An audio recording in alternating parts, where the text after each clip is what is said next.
Assalamualaikum warahmatullahi wabarakatuh. Apa kabar kalian semua? Semoga Allah selalu memberikan kesehatan dan juga rezeki yang melimpah untuk kita semua.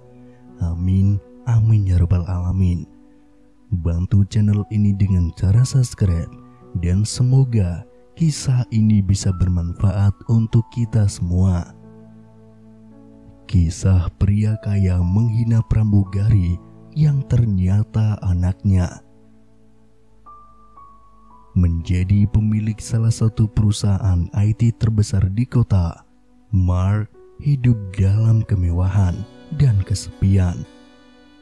Pria berusia 40 tahun itu telah mengumpulkan banyak kekayaan, tetapi dia tidak memiliki siapapun untuk dibagikan.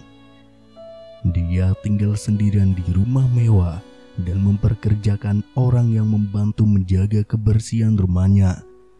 Sementara teman-teman Mark akan menghabiskan sore akhir pekan bersama dengan anak dan istri mereka. Dia akan duduk sendirian di teras depan rumahnya dengan secangkir es latte, menonton anak-anak bermain di jalanan. Saya berharap bisa melihat anak-anak saya bermain seperti ini, pikir dia. Mark adalah seorang pengusaha sukses, tetapi keberuntungannya dengan cinta tidak bisa dibanggakan. Sepanjang hidupnya dia mencoba yang terbaik untuk menemukan seorang wanita yang ingin menetap bersamanya, tetapi tidak berhasil. Mantan pacarnya belum siap untuk tinggal bersamanya atau melahirkan anak-anaknya. Sementara dia ingin menikah dan memulai keluarganya. Maka pengusaha yang sukses menjadi semakin getir terhadap dunia setiap hari. Itu adalah akhir pekan yang biasa bagi Mark, karena dia sedang berbaring di sofa, membaca artikel berita di tabletnya ketika dia menerima telepon dari sekretarisnya, Julia. "Hai Pak, maaf mengganggu waktu Anda pada hari Sabtu, tapi ada sesuatu yang mendesak." Julia berbicara dengan gugup melalui teleponnya, berharap bosnya tidak marah. Karyawan Mark menyadari perubahan suasana hatinya. Sebagian besar dari mereka telah melihatnya kehilangan kesabaran karena hal-hal kecil. Jadi mereka selalu memastikan bahwa mereka tidak berbicara dengannya jika tidak perlu atau melakukan sesuatu yang akan membuatnya marah. "Apa itu?" Mark bertanya dengan tegas. "Klien kami dari Detroit ingin bertemu dengan Anda besok, bukan Selasa. Saya mencoba yang terbaik untuk meyakinkan dia untuk bertemu pada hari kerja, tapi dia berkata besok adalah satu-satunya hari dia ada." Sekretaris itu menjelaskan, suaranya diwarnai ketidakpastian. Dia tidak yakin bagaimana bosnya akan bereaksi. "Mengapa kamu bahkan bertanya kepadaku ketika kamu telah membuat sebuah keputusan sendiri?" Mark memutar matanya saat dia berteriak padanya. "Maaf Pak, saya bisa membatalkan jika Anda sudah terlambat untuk itu sekarang. Jenius." "Apakah Anda sudah memesan penerbangan saya?" jawab Mark. "Belum Pak," jawab Julia sambil melihat-lihat laptopnya sambil mencari penerbangan ke Detroit. "Saya menemukan satu yang berangkat jam 8 pagi besok Pak. Haruskah saya memesannya?" "Jam 8 pagi di hari Minggu? Ya Tuhan!"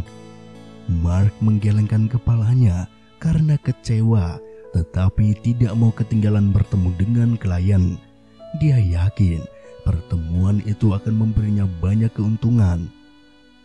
"Oke, segera pesan dan kirim detailnya, dan jangan mengacaukan preferensi tempat duduk saya."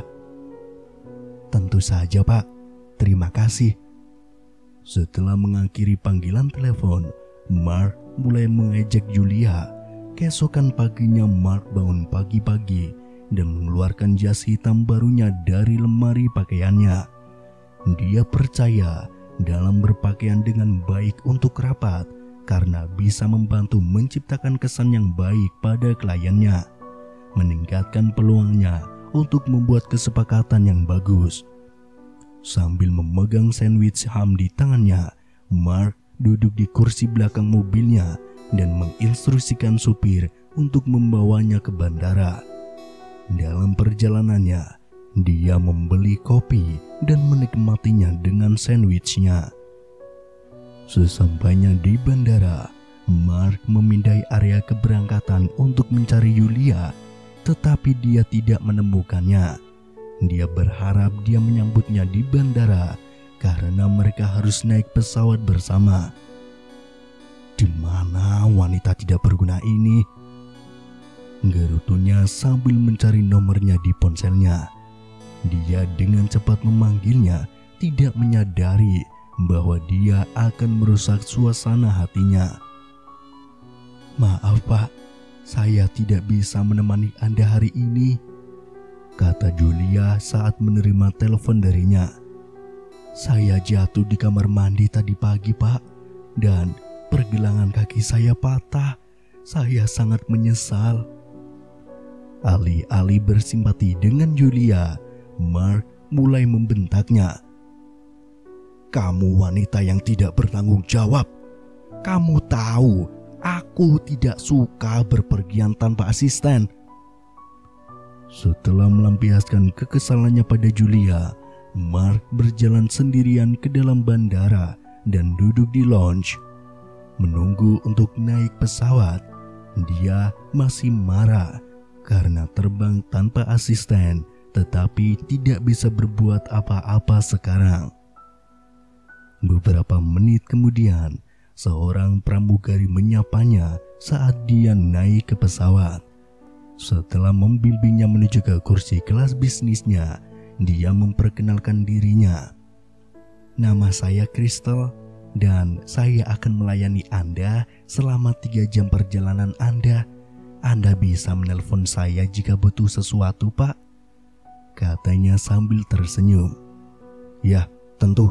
Sudah, pergi kamu." Mark memutar matanya, kesal dengan kehadiran gadis muda itu. Begitu pesawat lepas landas, Crystal kembali dengan segelas jus ke kursi Mark.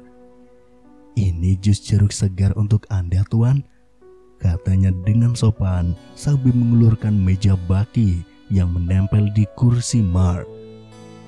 "Singkirkan tangan kotormu itu. Aku tidak mau jus sekarang. Belikan aku secangkir kopi hitam tanpa gula," dia berteriak kepadanya. "Oh, maaf Tuan, saya akan segera kembali dengan kopi Anda." Crystal bingung setelah melihatnya berteriak padanya. Ini adalah pertama kalinya seorang penumpang berperilaku buruk dengannya sejak dia mulai bekerja 2 tahun yang lalu. Sambil meneriaki pramugari, Mark melihat tai lalat di pergelangan tangannya dengan mengingatkannya pada mantan pacarnya yang pertama, yaitu Colin. Dia telah berkencan dengannya selama lebih dari 4 tahun sebelum dia meninggalkannya. Colin punya tai lalat di tempat yang sama, pikirnya sambil melihat awan di luar. Beberapa menit kemudian, Crystal datang membawa kopi hitam dan menyajikannya untuk Mark. "Saya harap Anda menyukai kopinya, Tuan. Apakah Anda ingin memesan yang lain?" "Tidak, terima kasih," jawab Mark sambil menatap wajah gadis muda itu sambil memikirkan Colin. Melihat fitur wajah pramugari membuatnya berpikir tentang sesuatu, tetapi dia tidak yakin apakah itu benar. Mungkinkah dia putri Colin? Dia bertanya-tanya setelah Crystal pergi. Gadis ini terlihat seperti versi mudanya. Beberapa menit kemudian, pramugari itu kembali ke tempat duduk Mark untuk menyajikan makan siang. Saat dia mengeluarkan piringnya dari troli, pria itu melihat kartu kuncinya yang terpasang di sakunya, mencoba membaca nama belakangnya. Ya Tuhan, dia terkesiap saat membacanya karena sama dengan nama belakang mantannya. Apakah semuanya baik-baik saja, Tuan? Apa Tuan membutuhkan sesuatu? Tanya Crystal. Tidak, aku hanya... Mark kehilangan kata-kata setelah menyadari Crystal adalah putri mantannya. Sedikit yang dia tahu bahwa dia akan sama terkejutnya setelah mengetahui tentang ayah gadis itu. Selamat makan, Tuan, kata pramugari muda itu sebelum mendorong trolinya ke depan. Setelah makan beberapa gigitan, Mark memutuskan untuk menghadapi Crystal. Dia mungkin bukan yang seperti aku kira, pikirnya sambil menekan tombol untuk memanggilnya. Apakah Anda butuh sesuatu, Tuan? Pramugari itu tiba beberapa detik kemudian. Aku ingin menanyakan sesuatu padamu. Tentu, ada apa, Tuan? Crystal bertanya sambil tersenyum, mencoba yang terbaik untuk membantunya. Kuharap kamu tidak keberatan, tapi aku ingin tahu apakah kamu itu Putri Colin, kata Mark dengan percaya diri sambil menatap mata gadis muda itu. Iya, nama ibuku Colin, tapi aku tidak yakin apa yang membuatmu menanyakan itu. Anda tahu dia? Hei, lihat dirimu sekarang, pelayan. Putri Colin adalah seorang pelayan.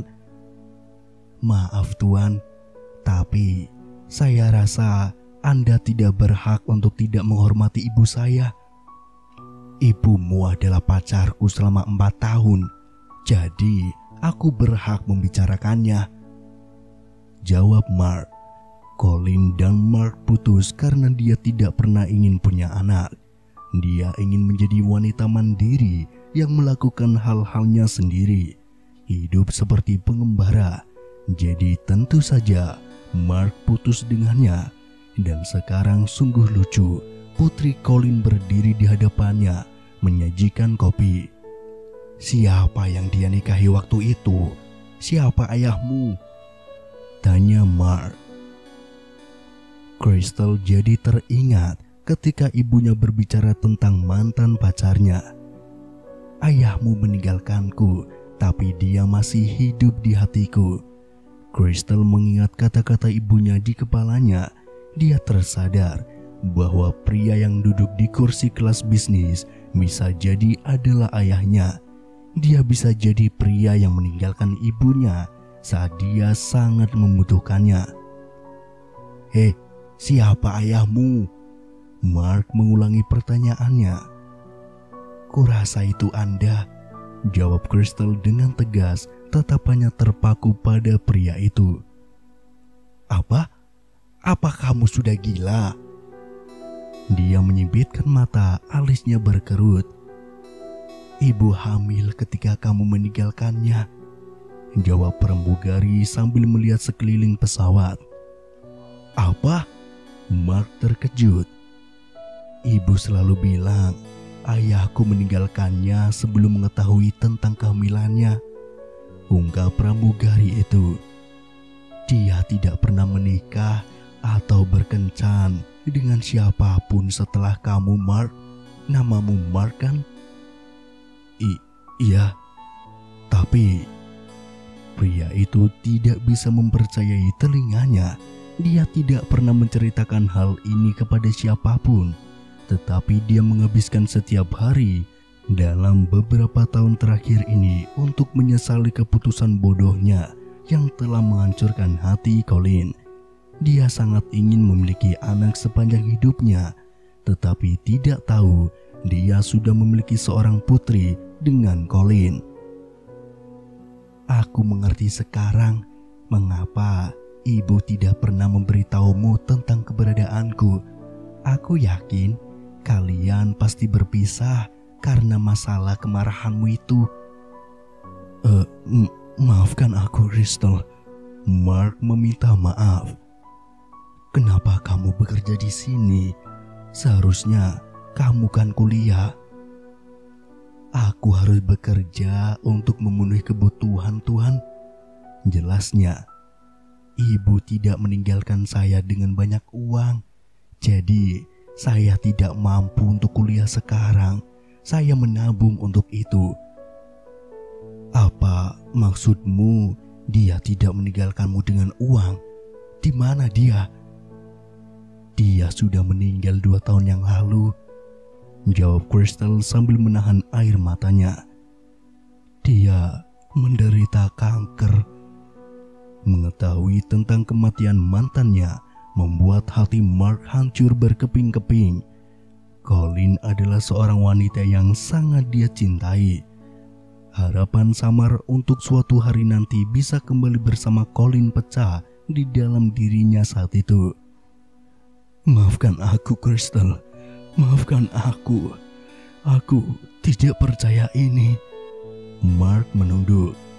Menjelang akhir penerbangan, Mark meminta Crystal untuk memberikan nomor teleponnya. Saya akan menghubungi Anda setelah pertemuan saya. Saya ingin membicarakan sesuatu dengan Anda, kata Mark. Sore harinya Mark menelpon putrinya setelah menandatangani kesepakatan dengan kliennya. Dia meminta Crystal untuk menemuinya di sebuah restoran untuk makan malam dan merasa senang ketika dia setuju.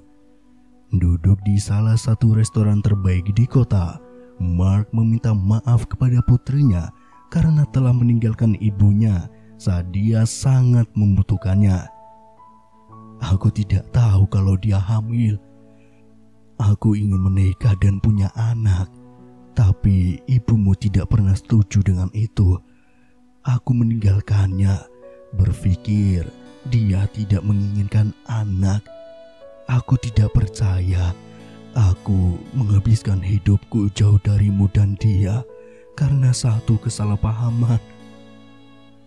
Mark kemudian meneteskan air mata membicarakan Colleen dan saling berpelukan saat mereka menyadari hidup mereka tidak lengkap tanpa satu sama lain.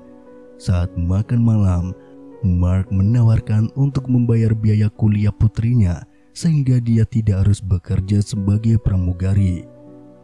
Kita bisa tinggal bersama di rumahku, Crystal. Berpikir tentang apa yang diinginkan ibunya jika dia masih hidup, gadis muda itu setuju untuk tinggal bersama ayahnya dan kuliah. Dia menemukan arah baru dalam hidup selama penerbangan, sementara Mark mendapatkan apa yang dia dambakan dan akhirnya bisa merayakan pencapaian putrinya dan merasa bangga seperti teman-temannya. Apalagi bersatu kembali dengan putrinya membuatnya menahan amarah. Kepahitan di dalam dirinya meleleh dan semua orang melihat Mark sekarang sudah sangat jauh berubah.